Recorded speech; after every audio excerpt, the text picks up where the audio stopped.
Now, when it comes to Campaign Check, one of the things we're trying to do is not just do fact-checking, but give a bit of context to some of the claims that we hear about. And there's an interesting one here from the Labour leader, Keir Starmer, talking about the state of the UK economy and comparing it with other countries around the world. And it's this. He said it last year, actually. The British people are falling behind. I'm not comfortable with the trajectory that will soon see Britain overtaken by Poland.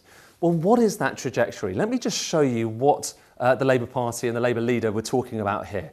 Here you have lines showing you GDP per capita, basically how well off we are, comparable. Poland there rising fast, the UK rising less quickly. And if you just assume that those lines continue as they have been for the last 10 years, here is what happens.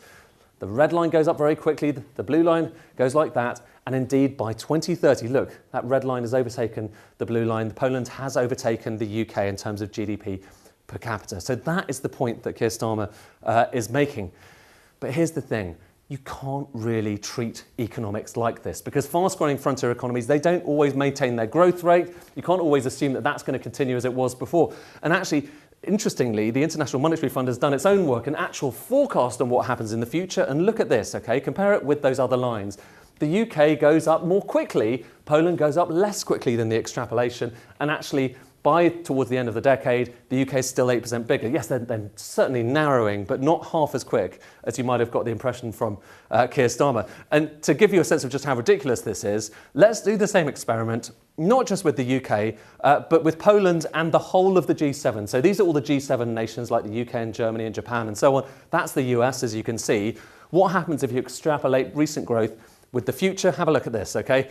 So the G7 goes there, the US goes up like this. But look at Poland. Not only does it overtake all of the rest of the G7, including Japan, including Germany, but by 2050, Poland has overtaken the US to become one of the world's wealthiest economies.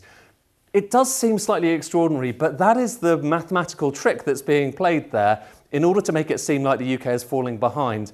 And it's just one of the tricks that we've seen in this long election campaign.